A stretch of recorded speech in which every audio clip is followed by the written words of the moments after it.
Twice Upon a Time is the swan song for both Peter Capaldi's 12th Doctor and showrunner Steven Moffat. It's a fun, mostly lightweight adventure where Capaldi's Doctor gets to meet the first Doctor, originated by the late William Hartnell and portrayed here by William Hartnell biopic star David Bradley, and it is a lot of fun.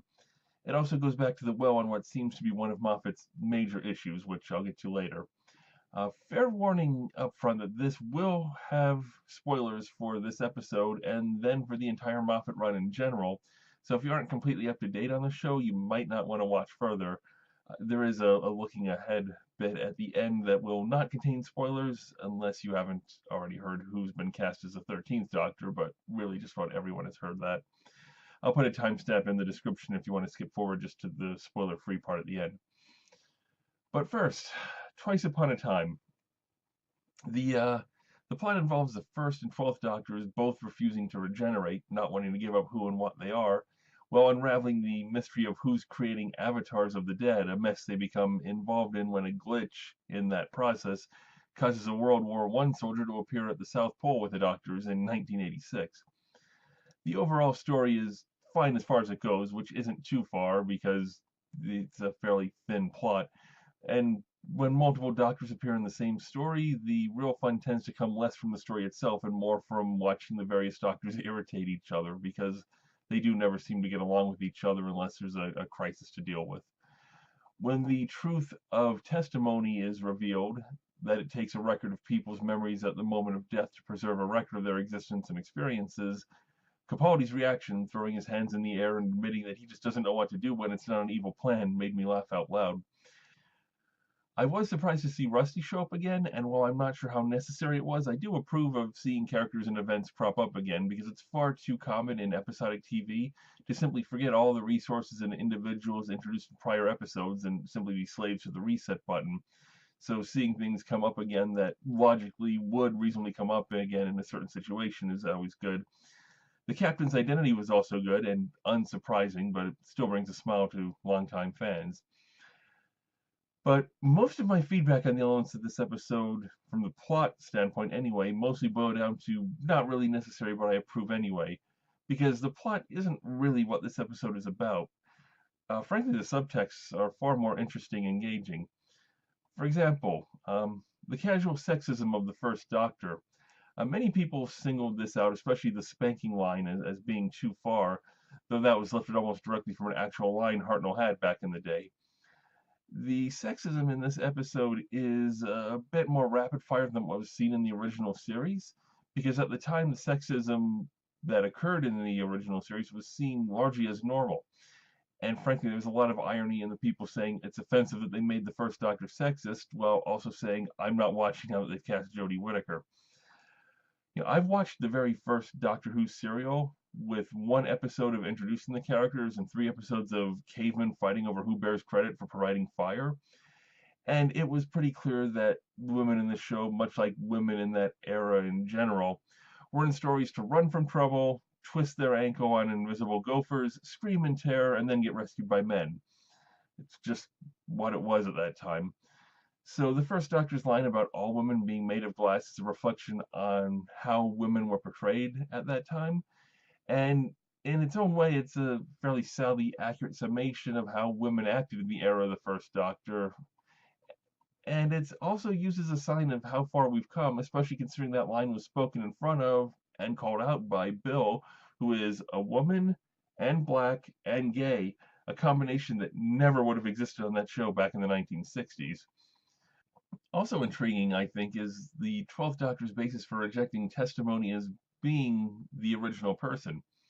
Specifically, he rejects the concept of a person being the sum of their memories. Why that's interesting is that is, in essence, the definition of regeneration. Old memories in a new form. So, is that just a new body for the same person, or is that death? The 10th Doctor once referred to regeneration as some new man goes sauntering away and I'm dead.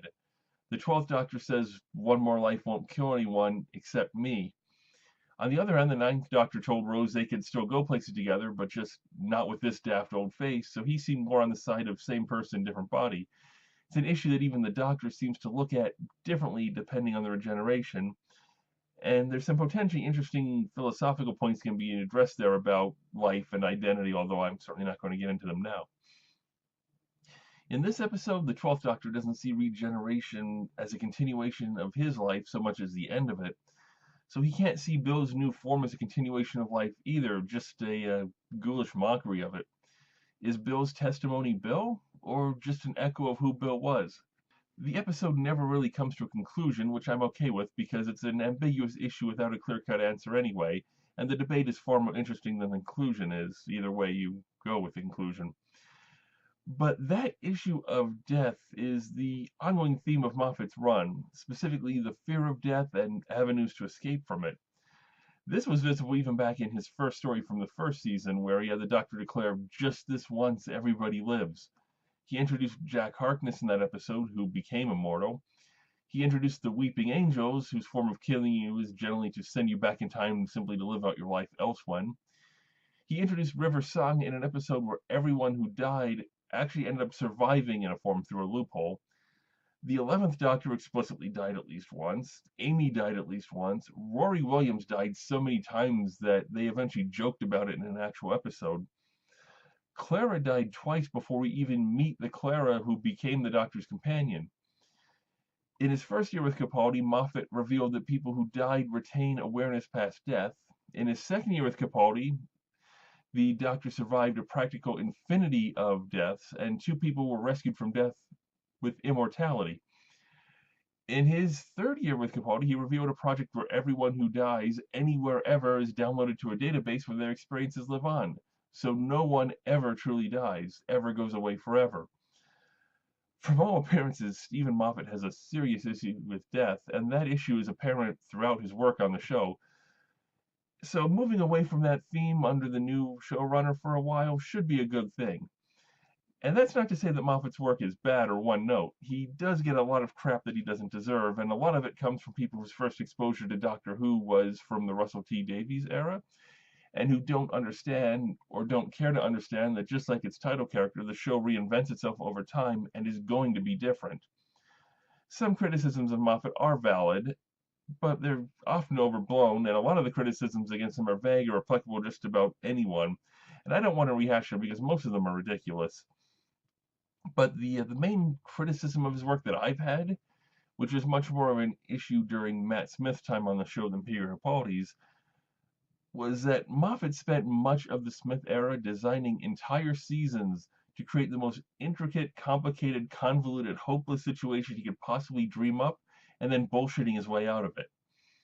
Davies did some complicated things, and other than season 3's Tinkerbell Jesus, he mostly pulled them off.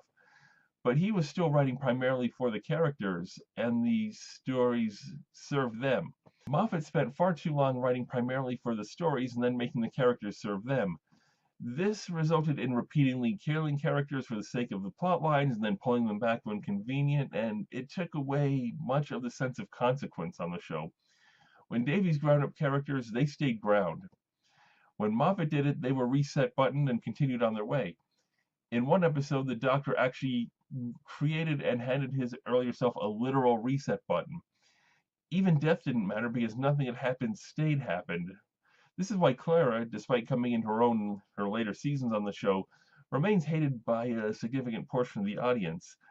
When she was introduced, she wasn't a character, she wasn't a person, she was the impossible girl, and she was a complication, a problem, a mystery for the Doctor to solve.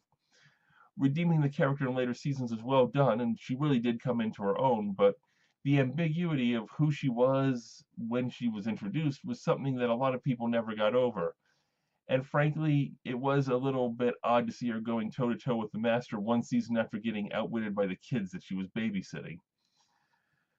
Thankfully, Moffat went in a different direction as the show transitioned to Capaldi, and there was significantly less of the nonsense that, from my perspective, pulled down a lot of the Smith era.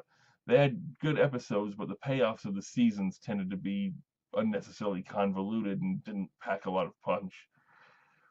Capaldi's middle season, the show's 9th, was the best season of the show's revival.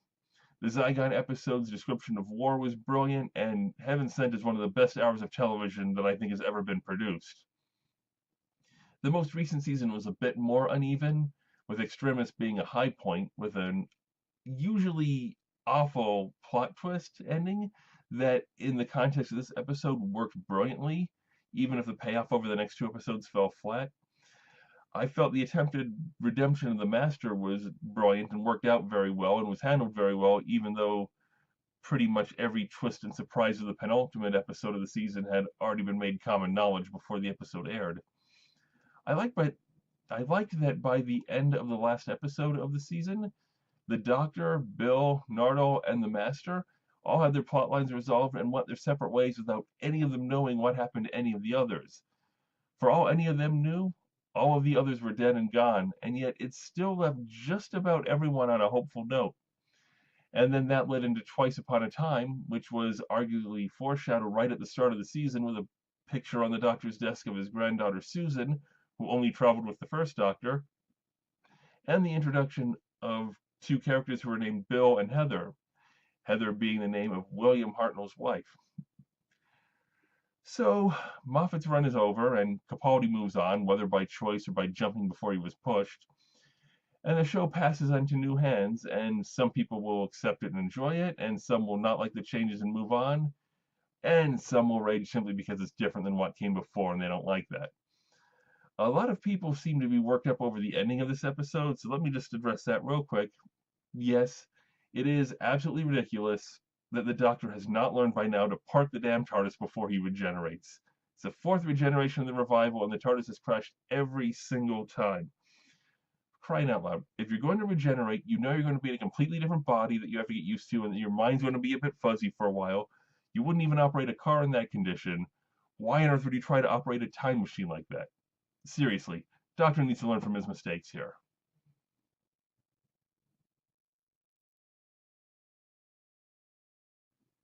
That's not the issue? People are all bent out of shape over the casting choice? Well, of course they are. What else is new? That happens every time. What, seriously? Really? Oh, for God's sake. Fine. We'll talk about that. Doctor Who is a science fantasy television show about an alien from an advanced civilization who has run away from his people in a stolen time machine that is larger inside than out, and he uses it to travel throughout creation across time and space, encountering aliens, experiencing other civilizations, and trying to help people he encounters. Despite all this, his time machine has malfunctioned and is forever stuck in the form of a 1960s British police box. He has nearly infinite knowledge, able to remember tremendously minor details of places and events he encounters across all of time and space. He can often tell where and when he is in the universe simply by looking at the stars. These characteristics are typical of his race, the Time Lords, who have mastered time travels and other technologies far beyond human comprehension. Time Lords also have the ability to regenerate, an ability created when the star of the popular show became too ill to continue and they needed to concoct a method of replacing the title character without ending a popular, profitable show. Regeneration is the complete change of a Time Lord to a different, healthier body in order to escape death, after which the Time Lord, the same person but in a different body, played by a different actor, and with some different peripheral characteristics, continues with life as if nothing much has happened. The only solid rule of regeneration, which has been broken repeatedly, is that a Time Lord only gets to regenerate 12 times, after which they finally pass on permanently. They also have mental powers, largely ambiguous and undefined, to serve as a convenient deus ex machina whenever they have no better way to right themselves out of whatever corner they're in. Time Lords are brilliant, powerful, travel through time, cheat death through regeneration, and the one we follow travels through time in a police box. And a large portion of the show's audience is rising up and saying that they can accept every word of that as long as that alien is played by a male, but the moment a woman is cast in the role, the entire thing becomes too absurd for them to believe.